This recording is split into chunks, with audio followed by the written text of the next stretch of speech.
Hello दोस्तों, मैं आज आपको सुनाऊंगा कहानी गरीब भोला गांव की बंजर जमीन छोड़ परिवार सहित रोजी रोटी की तलाश में शहर की ओर कूच करता है। पत्नी शीला और 3 मासूम बच्चों के साथ वो मुंबई जैसे बड़े शहर में चला आता है, जहां उसे अपने सपनों को साकार करना है। फैमिली गेम सदियों से चली आ रही जमींदार की गुलामी की जंजीरों से वो खुद को और अपने परिवार को आजाद कर लेना चाहता है। मुंबई जैसे महानगर के बारे में उसने बहुत कुछ सुन रखा है, अच्छा भी और बुरा भी, लेकिन उसे अपने भगवान और भाग्य पर बहुत भरोसा है, जिसके सहारे वो गांव छोड़ शहर चला आया है। यहाँ उसकी एक बहुत पुरानी जान पहचान है, जिसके कारण उसे एक जगह मजदूरी का काम मिल गया है। वो बहुत खुश है, परंतु इतने बड़े शहर में अकेले कमाने वाले का गुजारा बहुत मुश्किल से हो पाता है। इसलिए उसके मित्र की सलाह पर ही शीला को भी ठेकेदार मजदूरी का काम दे देता है। बच्चों के स्कूल में भी अभी वक्त लगेगा, इसलिए पास की कूलर बनाने वाली फैक्ट्री में उन तीनों को उनकी उम्र के हिसाब से काम पर रख दिया गया। लगभग 1 महीना बीतने को आया। भोला और उसका परिवार ठेकेदार के साथ काम करके खुश था। फैमिली गेम फिर एक दिन भोला को बुखार ने घेर लिया। उसका पूरा बदन कांप रहा था। वो काम करने की स्थिति में नहीं था।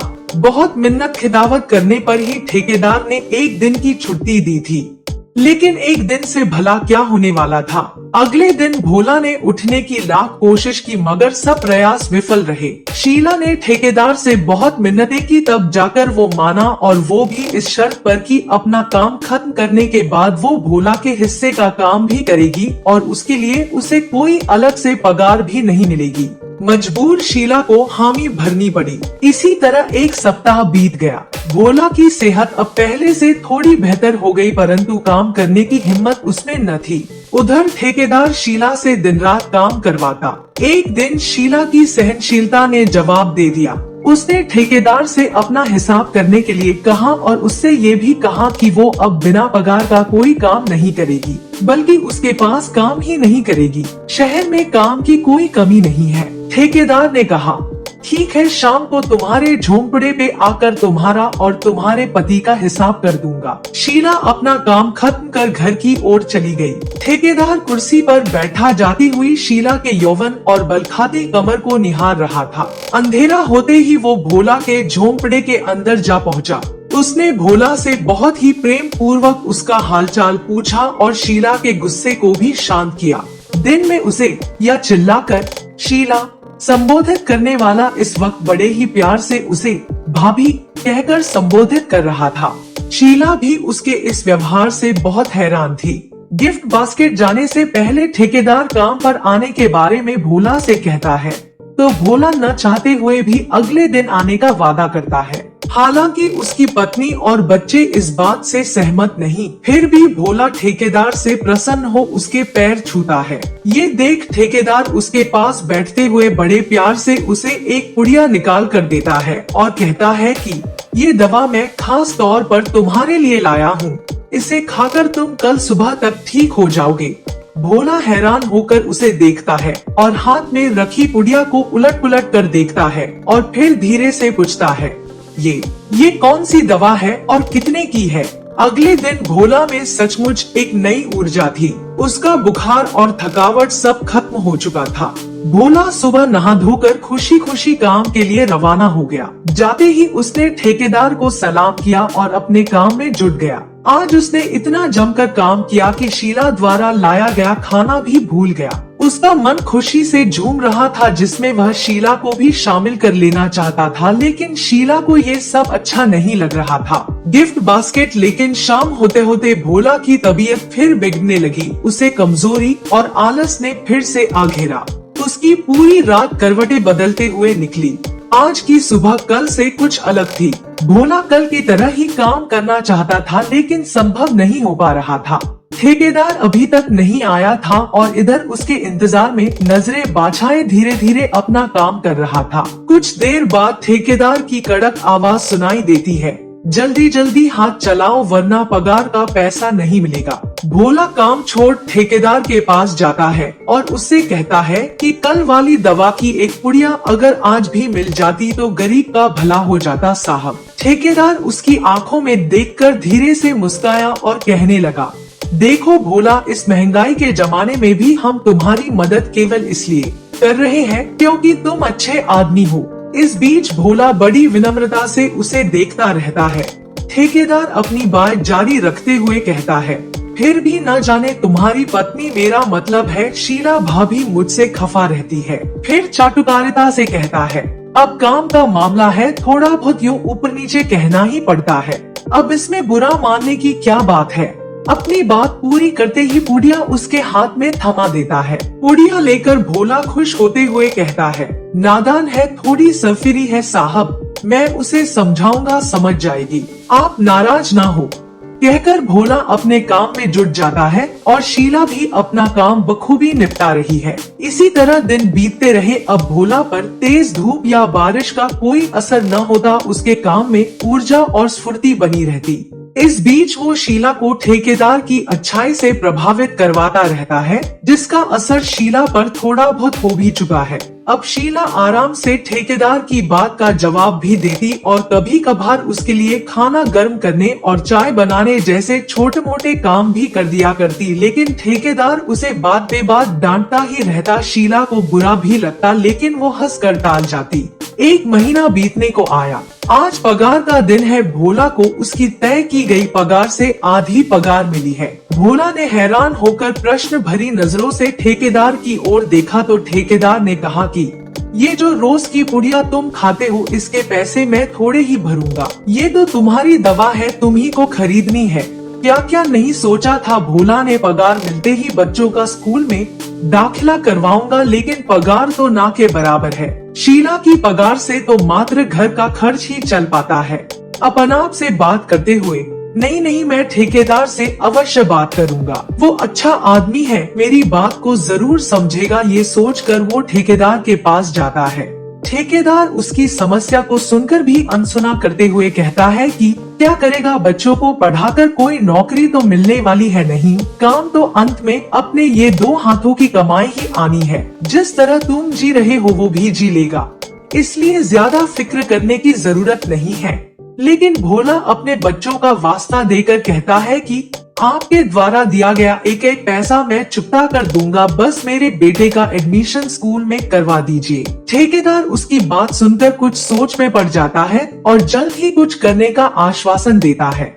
अगले दिन ठेकेदार भोला को अपने पास बुलाता है और कहता है कि मैं रुपए तो तुम्हें उधार दे दूं, लेकिन सोच रहा हूं कि वापस चुकाने में तुम्हें बहुत मशक्कत करनी पड़ेगी। भोला हाथ जोड़कर कहता है, कोई बात नहीं साहब, मैं मरते दम तक काम करता रहूंगा और आपकी उधारी चुकता कर दूंगा।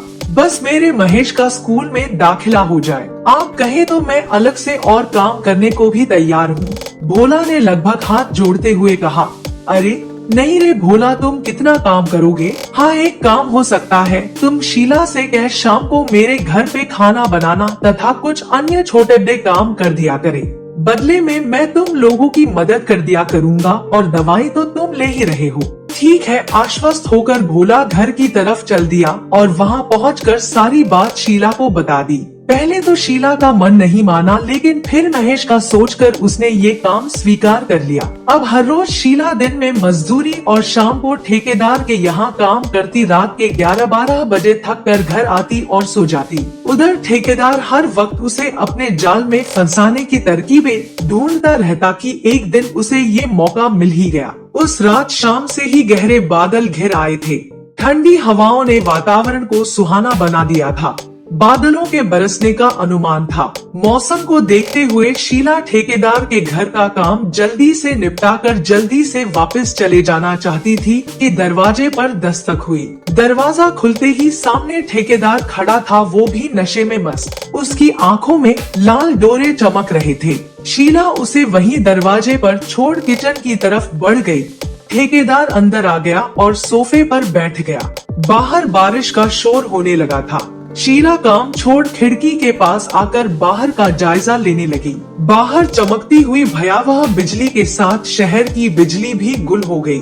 वो किचन में रोशनी करने के लिए मोमबत्ती ढूंढने लगी कि अचानक अपने पास उसने ठेकेदार को महसूस किया। वो घबराकर 2 कदम पीछे हट गई। ठेकेदार ने उसे अपनी बाहों के घेरे में कस लिया। शीला ने लगभग विनती वाले अंदाज में कहा, जाने दीजिए साहब, हम गरीब लोग अपनी इज्जत नहीं बेचते। तो मैं कौन सा तुम्हें तुम्हारी इज्जत के पैसे दे रहा हूँ। शीला रोने लगी।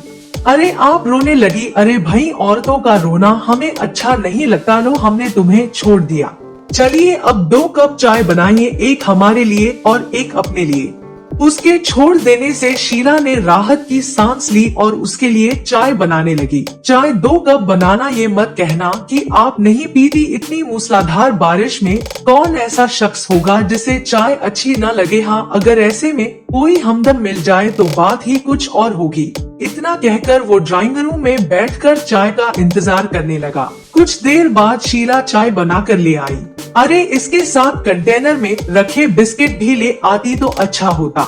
शीला चाय वहीं रखकर किचन से बिस्किट लाती है। ठेकेदार की चाय टेबल पर रखकर वहीं पास में नीचे बैठकर वो कप उठा लेती है, जो पहले से ही टेबल के एक कोने पर उसके लिए रख दिया गया था। चाय की चुस्कियां लेते हुए उसे सिर्फ इतना याद था कि बाहर मूसलाधार बारिश हो रही है और खिड़की से अंदर आते हवा के ठंडे झोंके उसे आनंदित कर रहे थे। फिर उसके बाद क्या हुआ उसे कुछ भी याद नहीं। सुबह जब उसकी आंख खुली तो दिन का उजाला उसी खिड़की से अंदर आ रहा था और वो अपने अस्तव्यस्त कपड़ों के साथ वहीं फर्श पर पड़ी थी। उसके द्वारा पी गई चाय अपना कमाल दिखा चुकी थी।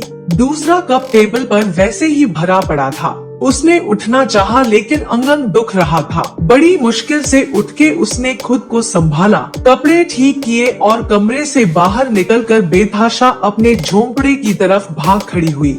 झोंपड़े में अभी सब सो रहे थे। वो सीधा पीछे लगे नल की तरफ गई और उसके नीचे बैठकर बेतहाशा रोई।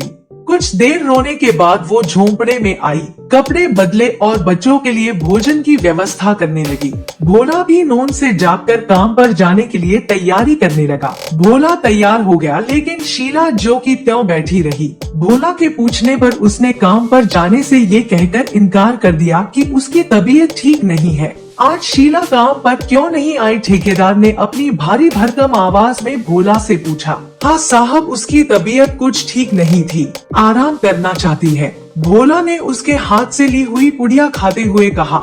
क्या हुआ? ठेकेदार ने प्रश्न किया। मालूम नहीं साहब, ज्यादा बात नहीं की, उसने कहकर भोला अपने काम में जुट गया। शीला का पूरा दिन लेटे लेटे ही बीत गया। शाम के समय उनका ही एक साथी मजदूर उसके झोंपड़े पे आया और ये बता गया कि ठेकेदार ने तुम्हारे बेटे का एडमिशन करवा दिया है। स्कूल की वर्दी और पुस्तकों सहित अन्य सामान भी उपलब्ध करवा दिया है। ये कहकर वो व्यक्ति चला गया। शाम के समय जब भोला घर पर आया तो उसने भी यही सब बात दोहराई। वो बेहद खुश लग रहा था। उसने बताया कि ठेकेदार ने बताया कि इन सब पर 25,000 रुपया खर्च आया है, जिसे हम दोनों दिन रात मेहनत करके चुकता कर देंगे। कुछ सोचते हुए, बस एक बार हमारा बेटा पढ़ लिख जाए फिर जीवन आराम से कट जाएगा। शीला ने कोई प्रतिक्रिया जाहिर न की। उसका मन बेहद उदास था। वो भोला के कंधे से लगकर जी भर कर रो लेना चाहती थी, परंतु वो ऐसा न कर सकी। अगले दिन शीला फिर से काम पर नहीं गई। वो ठेकेदार के पास काम करना नहीं चाहती थी। जब ये बात उसने भोला से कही तो वो कुछ सकता गया और उसने यही बात ठेकेदार से जाकर कह दी।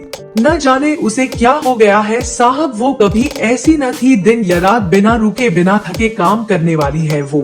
तबीयत ठीक नहीं होगी, कुछ दवाई वगैरह खाई क्या? ठेकेदार ने संवेदना जताई। नहीं साहब, अभी तो नहीं। भोला ने निराशा से सर हिला दिया। तो ऐसा कर भोला, आज से तू दवाई की एक और पुड़िया ले जाना और शीला को भी दे देना। ठेकेदार ने उसे गौर से देखते हुए कहा। ठीक है साहब, परंतु उसे दवाई खिलाना आसान नहीं है। अरे भोला, तू भी सचमुच का ही भोला है। ऐसे खाने को मत देना, उसकी चाय या खाने में घोल देना। मतलब तो उसके ठीक होने से ही है ना। बात भोला की समझ में आ गई थी। भोला ने घर जाकर वैसा ही किया। थोड़ी देर तक उसे शीला में असर दिखाई देने लगा। फिर अगले दिन से उनकी दिनचर्या शुरू हो गई। दोनों काम पर जाने लगे। अब शीला भी भोला की ही तरह ठेकेदार के बस में आ चुकी थी।